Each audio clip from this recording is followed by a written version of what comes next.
Oramos por la paz. Levántate, Señor, no se fortalezca el ser humano, sean juzgadas las naciones delante de ti. Muy buenos días.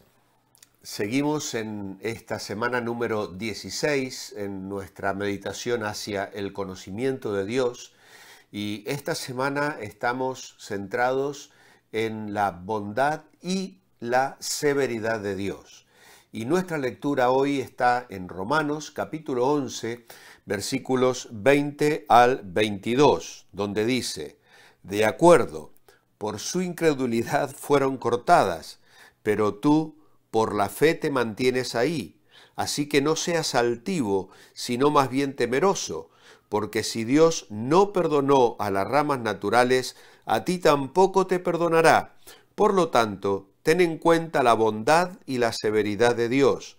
La severidad ciertamente con los que cayeron, pero la bondad contigo si permaneces en esa bondad, pues de otra manera tú también serás cortado. Luego, la segunda lectura está en Éxodo, capítulo 34, versículo 6.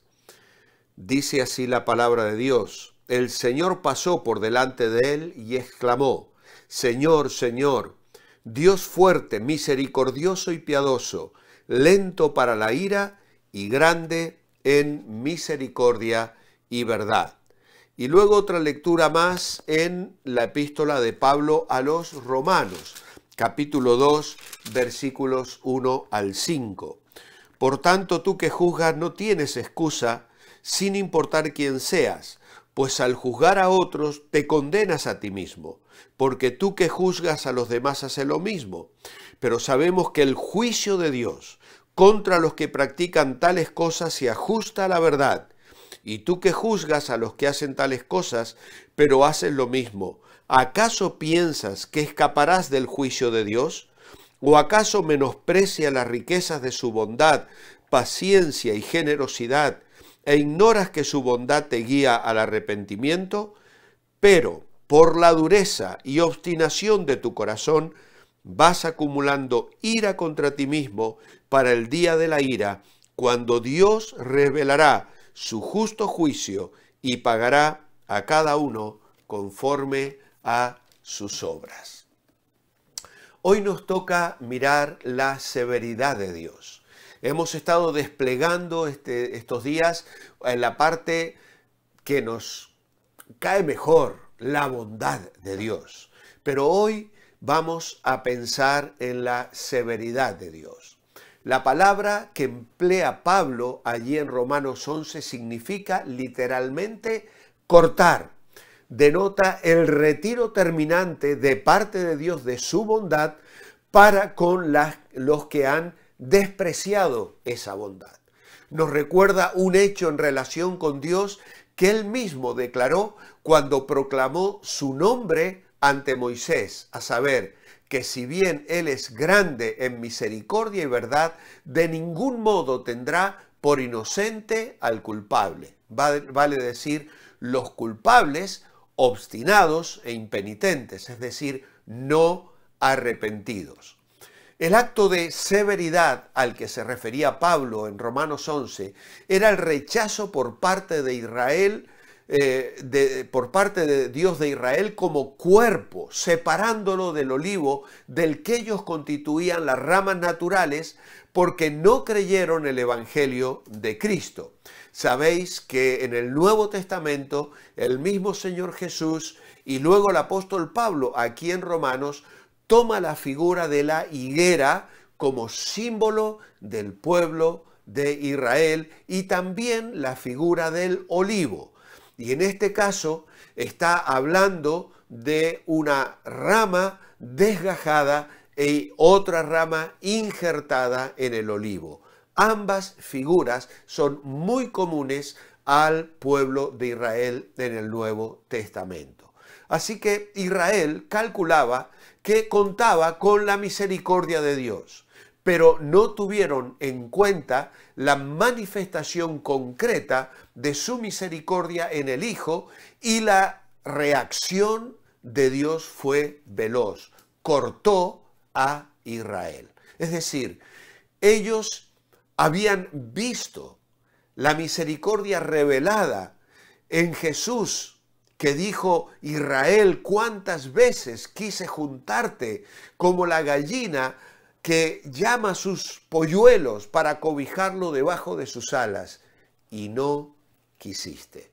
Y el pueblo de Israel, ante la expresión máxima del amor y la misericordia de Dios, rechazó, crucificó a su Mesías, al Hijo de Dios, y Dios cortó a Israel.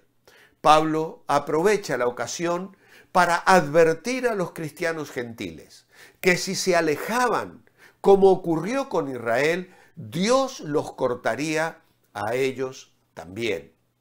Y el principio que Pablo aplica en este caso es el de que detrás de todo acto de misericordia divina se yergue una amenaza de severidad en juicio si dicha misericordia se menosprecia, se tiene en poco, no se la valora. Si no permitimos que esa misericordia nos acerque a Dios en espíritu de gratitud y de amor, no podemos echarle la culpa a nadie, sino a nosotros mismos, cuando Dios se nos vuelva en contra. Pablo ya había explicado este principio en el capítulo 2 de la carta, como hemos leído recién, dirigiéndose al crítico no cristiano, satisfecho de sí mismo en los siguientes términos: su bondad te guía al arrepentimiento. Quienes rehúsan responder a la bondad de Dios, arrepintiéndose y expresando fe, confianza y sumisión a su voluntad, no pueden sorprenderse o quejarse si tarde o temprano las pruebas de su bondad son quitadas. La oportunidad para beneficiarse de ella termina y sobreviene el castigo. Por tanto, hoy es el día aceptable, hoy es el tiempo de salvación, dice en otra parte la palabra de Dios. La manifestación de esta verdad, de esta bondad, no es, sin embargo, sin condiciones. Requiere la fe genuina de parte del hombre. Dice Pablo: hacia ti hay la bondad de Dios si permaneces en su bondad. De otro modo también tú serás cortado. Y esto no debe entenderse en el sentido de que Dios ha de aportar la bondad y el hombre la fe. La salvación es siempre don de Dios. Nunca es un asunto de 50% y 50%. La salvación es obra de Dios del principio al fin, pero esto no quita la responsabilidad humana. Dios no ejerce la fe por el hombre o en lugar del hombre. Siempre es y sigue siendo el hombre el que pone su confianza en Dios. Pero es Dios quien le imparte esta fe y le capacita para usarla. Hay un sentido, entonces, a la vez sano y bíblico, en que nos es posible decir que la salvación es condicional, es decir, su recepción está condicionada por una vida de confianza en el Trino Dios que se ha revelado en Jesucristo para salvación y en el análisis final para su propia gloria. Este carácter del sí condicional de la salvación es muy importante en la Biblia. Las promesas absolutas, incondicionales, que garantizan la salvación, ya sea a los gentiles o a los judíos, no importa cómo vivan, existe solamente en la imaginación de la gente, no está en las Escrituras. Aun cuando la condición no esté siempre mencionada, la misma estará implícita para todo individuo responsable y que tenga una mente que le permita pensar. Es decir, que no podemos menospreciar la salvación, no podemos menospreciar ni pisotear la sangre de Cristo. Decir, bueno, ya soy salvo, mi nombre está escrito en el libro de la vida, ahora voy a vivir como quiero y voy a pecar abiertamente. Esa actitud implica no estar escrito en el libro de la vida. ¿Por qué? Porque la persona que ha renacido de nuevo, quiere vivir para Dios, tiene vida espiritual, reniega del pecado, las tentaciones y una vida de rebeldía lejos de Dios, no lo desea, ni lo busca, ni lo experimenta. ¿Por qué? Porque ha nacido espiritualmente y no puede ya disfrutar del pecado. Por lo tanto, una persona que ha abandonado la fe puede experimentar el ser cortado en el sentido de que en realidad nunca tuvo fe verdadera. Ahora, Dios no es impaciente en su severidad. Todo lo contrario, es tardo para la ira. Y esto lo repite una y otra vez las Escrituras. Por ejemplo, allí en el libro de Nehemías, capítulo 9 y el versículo 17. Vamos a leerlo tal cual aparece allí en la oración preciosa de Nehemías. No quisieron oír, ni se acordaron de las maravillas que con ellos hiciste. Se volvieron tercos y en su rebelión pensaron poner caudillo para volverse a su servidumbre. Pero tú eres un Dios perdonador, clemente y piadoso, tardo para la ira y grande en misericordia, pues no los abandonaste. Y esto lo puedes leer en Números 14 y en el Salmo 86, versículo 15. La Biblia da gran importancia a la paciencia y a la tolerancia de Dios, por cuanto Dios pospone juicios merecidos con el fin de expandir el día de la gracia y dar mayor oportunidad al arrepentimiento. Pedro lo afirma en su primera carta, allí en capítulo 3 y el versículo 20, lo dice de la siguiente manera. Dice allí: los que en otro tiempo desobedecieron cuando se alargaba la paciencia de Dios, en los días en que Noé construía el arca. Fue un tiempo de paciencia, de espera, de oportunidad. Y Pablo afirma que Dios soportó con mucha paciencia los vasos de ira preparados para destrucción. Además, Pedro explica a sus lectores del primer siglo que la razón de que el prometido regreso de Cristo para juzgar no ha ocurrido aún es que Dios es paciente para con nosotros, no queriendo que nadie perezca, sino que todos procedan al arrepentimiento.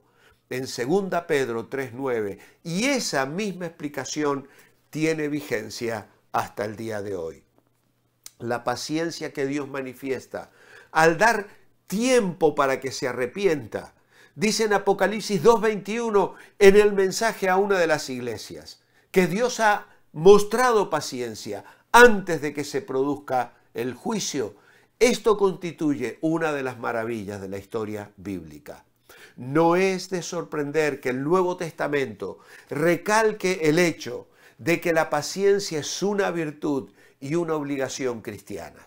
Es en verdad parte de la imagen de Dios. Y por eso en Gálatas 5:22, Efesios 4:2 y Colosenses 3:12 somos llamados nosotros también a mostrar esta paciencia que refleja el mismo corazón de Dios.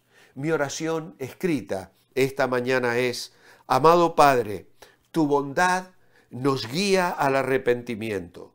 Tú, Señor, en tu paciencia das oportunidad de salvación. Hoy podemos proclamar tu salvación. Que cada uno de nosotros perseveremos también en la fe y al encontrarnos contigo en aquel día ya cercano, lo hagamos con gozo y gratitud, habiendo mantenido en nosotros la fe plena en ti. En tu nombre, amén.